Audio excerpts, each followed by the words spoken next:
Siti Aisyah radhiyallahu anha pernah bertanya kepada Rasulullah SAW, kalau sudah masuk 10 akhir, saya baca doa apa? Kata Rasulullah SAW, jagalah doa. Itu boleh jadi wirid. Faham wirid? Jadi di mana anda pergi, terus bawa. Bahagia anda sekalian kalau boleh mendapatkan kemuliaan, mendapatkan keridhaan, mendapatkan surga, bebas dari neraka, dan mendapatkan segala ampunan dari Allah Subhanahu wa taala di bulan Ramadan, apalagi di sisa-sisa bulan Ramadan. Rugi seorang, buruk seorang, bangkrut seorang yang mendapatkan kesempatan macam ini tapi dia sia-sia. Rasulullah sallallahu alaihi wasallam idza dakhalat al-'ashr shadda mi'zarah wa ayqadha ahlah wa ahya laylah. Rasulullah sallallahu alaihi wasallam kalau sudah masuknya 10 malam akhir mengikatkan, kalau boleh berkata sarungnya. Maksudnya apa? Bukan ikat-ikat, melipat bajunya. Maksudnya Rasulullah SAW tinggalkan istrinya, tidak berhubungan kalau sudah 10 malam akhir. Memberikan tanda apa? Zuhudnya dari jima', walaupun jima' itu halal, walaupun jima' itu mubah, tapi karena 10 malam akhir itu sebuah kesempatan dan kemuliaan, Rasulullah tinggalkan kenikmatan jima' berhubungan sama istrinya untuk bagaimana menikmati berhubungan sama Allah Subhanahu wa taala. Dan Rasulullah SAW menghidupkan sepanjang malam sampai subuh. Jamaah sekalian, Rasulullah sallallahu alaihi wasallam seorang manusia yang saling dicintai Allah, yang mendapatkan kebahagiaan, keselamatan, dan dia akan memberikan pertolongan kepada seluruh umat lewat syafaatnya sallallahu alaihi wasallam.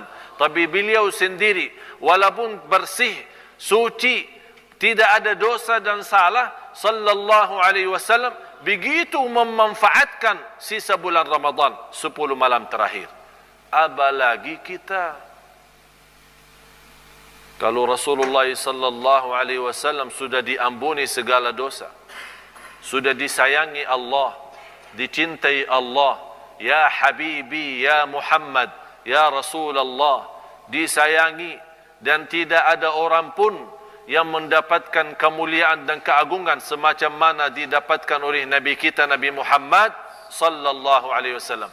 Tapi lihat, beliau tidak pernah berkata, saya sudah jamin masuk surga, mau apa salat malam 10 akhir? Jamin surga, bebas dari neraka, sallallahu alaihi wasallam. Tapi beliau memaksimalkan, bersungguh-sungguh, bekerja keras untuk mencari ridha Allah Subhanahu wa taala. Jamaah sekalian, 10 akhir kesempatan bagi kita taubatan nasuha. Apalagi di dalamnya malam Lailatul Qadar. Nikmatinya na malam Lailatul Qadar satu malam saja, bukan 1 hari dan 1 malam. Kalau 1 hari 1 malam 24 jam, tapi kalau 1 malam tidak melebihi 8 jam. Kalau malam hari, anggap dari mula habis maghrib sampai subuh, berapa jam? Hampir 7 jam atau 8 jam. Ini 8 jam kalau kita boleh diterima oleh Allah, mendapatkan nilai ibadah 83 tahun. 1000 bulan. 83 tahun hanya di dalam 8 jam. Cuba lihat kasih sayangnya Allah kepada kita umat Nabi Muhammad sallallahu alaihi wasallam.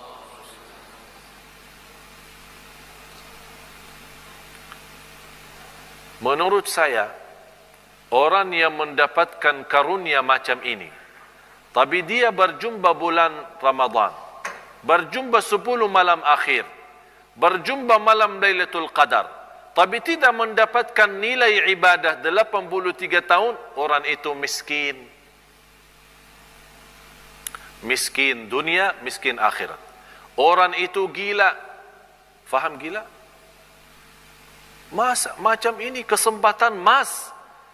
Boleh dalam satu malam kurang lebih 8 jam mendapatkan ibadah 83 tahun. Datang hari kiamat menghadapi Allah, buku amal kita mengisi amal ibadah dan segala ibadah, puasa, haji, puasa, salat malam, Quran, zikir, yang lain-lain, semuanya selama 83 tahun.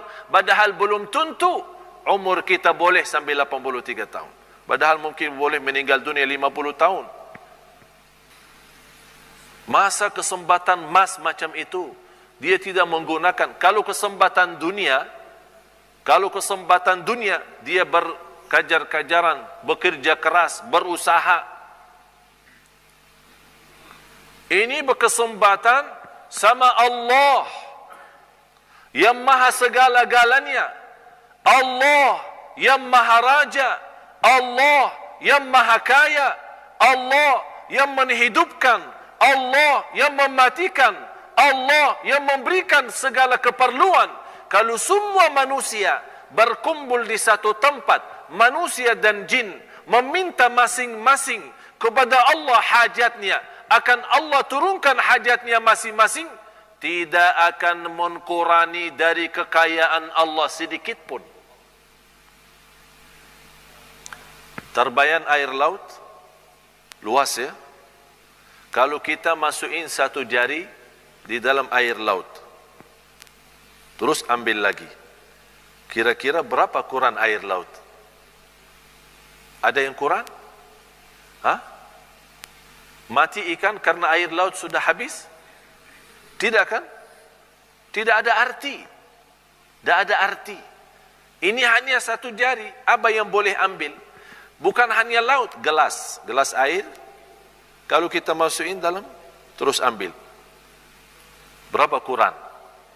Tidak ada. Apalagi air laut. Itulah kekayaan Allah. Kalau semua manusia dan jin minta hajat sama Allah, Allah berikan kepada mereka satu bersatu, tidak akan mengurangi sedikit pun. Hanya sebatas jari masuk air laut, kemudian ambil. Itulah kekuasaan, itulah kekayaan Allah subhanahu wa ta'ala. Siti Aisyah radhiyallahu anha pernah bertanya kepada Rasulullah SAW, kalau sudah masuk 10 akhir, saya baca doa apa? Kata Rasulullah SAW, jagalah doa, Allahumma innaka afuun tuhibbul afwa fa'fu anni. Itu boleh jadi wirid. Faham wirid? Jadi di mana anda pergi, terus bawa Allahumma innaka afuun tuhibbul afwa fa'fu anni, Allahumma innaka afuun tuhibbul afwa fa'fu anni. Ini khusus disunnahkan di 10 malam akhir. Saat buka puasa, jangan rugikan. Kata Rasulullah sallallahu alaihi wasallam, da'watul lis-shaimi 'inda fitrihi la turad. Ada satu doa bagi orang yang berpuasa, saat buka puasa dia berdoa, doanya 100% kabul. Tidak ditolak, kata Rasulullah, tidak akan ditolak. Jadi saat kita mau buka puasa, jangan sibuk-sibuk urus makanan sana sini. Jangan sibuk apa? Kurma di depan, air, angkat tangan doa. 5 menit sebelum azan. Begitu sudah azan, segera makan kurma dan minum air. Karena saatnya saat kita buka puasa, yang diperlukan isi kalbu. Perutnya nanti belakangan. Jadi bilang sama perut, tunggu dah, salat dulu ya. Biasakan diri, biasakan isi. Ini kesempatan musim belanja hidayah, musim belanja taqwa, musim belanja iman, musim belanja ampunan, belanja ridha Allah. Jamaah sekalian, jangan sampai di antara kita yang jadi rugi. Begitu datang lebaran malah dia menyesal. Jangan sampai kita datang di hari raya Idul Fitri, Allah subhanahu wa ta'ala menghantarkan malaika ikut salat Idul Fitri. Selepas salat Idul Fitri, malaika membagikan sertifikat dari Allah subhanahu wa ta'ala, segala ampunan lahir batin, bebas dari neraka jahannam. Tapi di antara orang yang ikut salat Id, malaikat tidak membagikan sertifikat itu, malah dilaknati oleh malaikat karena dia termasuk orang yang sia-sia di bulan Ramadan. Mudah-mudahan majlis kita yang sama-sama belajari malam ini menjadi bermanfaat bagi kamu, berguna bagi kita semua. Semoga dikuatkan oleh Allah Subhanahu wa taala lahir dan batin supaya mengamalkan apa yang baru sama-sama kita belajari.